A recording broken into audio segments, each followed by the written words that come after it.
siya. Tapos tinagyan ko na rin siya ng door handle.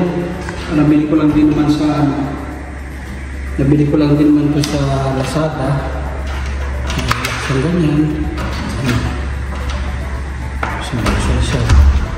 Tapos ito yung meron na isang switch para sa ilaw sa taas. Ito lang ang ilaw sa labas. Ang isa. Tapos pinagpil ko rin siya ng saksakan doon. Pero yung dito para sa ceiling fan. Tapos meron niya sa taas. Ayun o, kung makikita niyo. Dating pinagabitan ko yung aircon. Yun nandun sa taas niya. Tapos yung pinaka-outlet na aircon, tinanggalan ko lang yung aircon kasi hindi ko ito sa kabilang room. Which is yung tinitiran ko ngayon. Ito, 15,100. Naka-dialysis siya. Para lang sa pinaka-hallway. Tapos, ito naman, 100 dialysis din. Alam mo kaya gusto ako itong dialysis. Kasi kahit malakas ang ulan, pwede mo siya mabuksan ng mga kanina. 30%, at least may hangin pa rin. Iba kasi yung sliding, pag binuksan mo siya, kalahati lang yung makabukas. So, parang 50% pa lang siya sa 100 na bitas. So, binuksan mo siya pa niya. So, parang 90% din yung opening ng pinakabukas ng bintana. Kaya yung magustuhan ko sa Jaros. Saka number 1, mura. Ilagyan ko rin ng steel grills. Tapos ito pa lang sa labing ano, tinatawag nila ng one-way mirror. Nakikita ko sila sa labas, pero hindi nila ako nakikita. Yan siya. Medyo may pagka-dark siya, kahit ganang sikat ng araw sa loob. Ito naman tayo dito. Balik lang ito. Ito rin pinaka kasi yung pinaka-dining niya. Maglagay nyo yung L-shape na sofa. Tapos, dito yung pinaka-dining, kasya dito yung four-seater na nabibili sa IKEA. Hindi kami lang ito.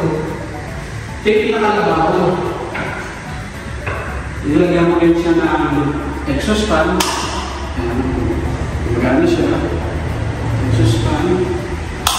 Tapos nilagyan mo siya ng ito nakatiles siya. Nakatiles. Tapos, ito yung pinakalababo niya. Nabili ko lang dito sa Lazada. Pati ito sa Lazada rin ito. Ay, meron yung tubig. Medyo kinontrol ko lang, hindi na ako kasi wala naman tao dito. Ngayon, nilagyan ko rin siya ng saksakan para kung meron pa halimbawa electric stove, tsaka something na rice cooker pwede dyan. Ito naman, in-additional mo lang ito kasi yung microwave, kung ano pagpatungan, pwede lagay dito yung microwave. Nilagyan ko na siya ng saksakan. Tapos, meron siyang gripo sa ilalim. Itong gripo naman to, ito yung area ng washing machine. Yung ayos na dito, makikita na meron na lang nilagyan na drain. Yan, drain na yan. Para yung washing machine na dual tub, kasya-kasya yan dito. Meron na rin siyang gripo. Ito naman, ito DIY lang ito na door. DIY lang ito. Sliding door. Yan siya. Talagyan mo dalawang gulong. Talagyan mo siya ng slider sa ibabaw. Makikita niyo. Ako lang kumain yun. Diba? Hindi kayo inayan lang, pero okay lang din naman siya. Kaya pinakasilaan. Talagyan mo siyang maliit na corner na lavatory. Meron siyang tubig. Diba? Tapos dito ko nalagay yung switch. Tapos meron din siya sa pitan ng tuwalya dito. Makapansin mo. Ito yung inidoro niya. Medyo maliit lang. Pero okay naman siya. Meron din siyang flash.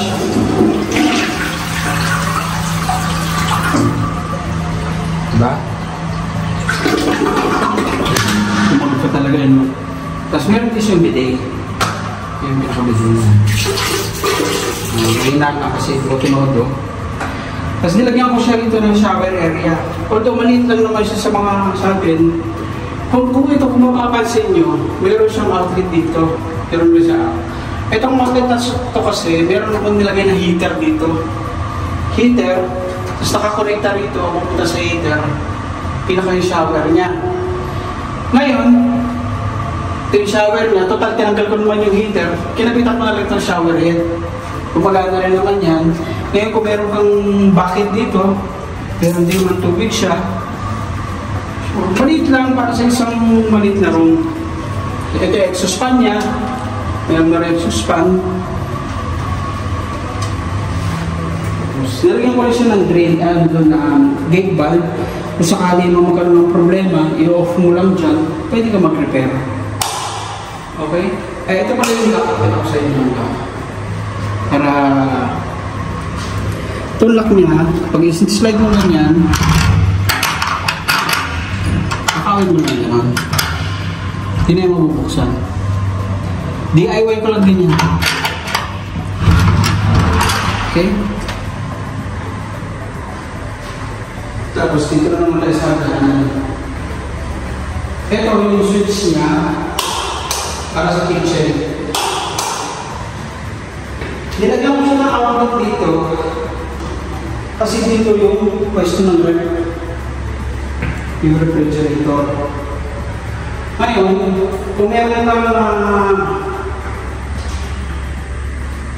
may TV, hindi pwede nilagay dito yung actually nakalagay dito pwede 55 inches na TV dito. Kaya ito. Tapos yung dito, ginawa ko sa mahit na lagayan ko ng gamit.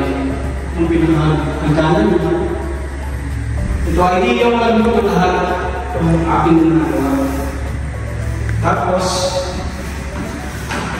ito nalagyan ko siya ng one-way switch. One-way. Kung makapansin, nalagyan ko siya ng breaker. Ito yung main niya. Main, sa aircon, sa heater, tapos sa outlet, at sa ilaw. Yan yung pinaka-breaker niya. So, para standard din yung installation. Tara tayo. Ito yung pinaka-loft. Loft bed. Ngayon, pinag ko yung ilaw kanina doon sa mga, pwede ko rin siyang loft dito. So, pag maksad ka, pakusya, magkakaroon ka dito. Nilagyan ko siya ng ito switch dalawa. Papansin nyo yung switch. Alam niyo kung bakit ko siya dinalawang switch. Pwede kasi siya lagyan ng partition dito. Yung pinaka-partition niya, yun yung pinaka-cabinet. Lagyan mo siya ng cabinet dito. Dalawa. Although ginawa na namin yun eh. Cabinet dito. Ngayon, may tulog dito. Pwede mo yun, nakabukas yung ilaw sa kabila. Pwede mo lang dito, bukas dito, pwede mo tulog doon. So yung pinaka-partition niya, which is yung cabinet na talaga dito. Ito, pwede sa kabila. Wala na tayo, wala na. Pwede mo natin. Gusto ko siya. Kasi ito yung mga pansin mo yan. Yung likod niya, ayan o, papasin nyo. Yun. Ano siya, palayan pa. Kita nyo, palayan pa yan o. So, ito, puno ng mangga. So, fresh pa yung hangin dito. Kaya napakaganda pa rito sa lugar ko dito sa San Jose, Bulacan. Yan. Tapos ito, yung flooring, gawa lang ito sa plywood. Plywood. Tapos, nilagyan ko lang siya ng binil. Pansin mo, nakabinil yan. Ako lang din na nagkabit niya.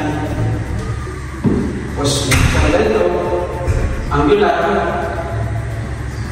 Maliit lang siya, kumakasin dito mas mababawa. So, nakaroon. Diba? Hello! Maliit lang siya. Cute! Cute lang ito lang. Wala kapapahan. Sumura lang yung pagpapawin ko. Kaya, natama-tama ko sa isang nagsisimulang pamilya. Yan po. Pabinil, pag-plywood. So, pwede siya lagyan ng 2 HP na aircon. Yung 2 HP na aircon kaya tayo papalamigin. Sukat na rin yan para sa 2 HP na aircon. Pero dito pagka ganitong oras, malamig naman sa electric fan na. So, yan po.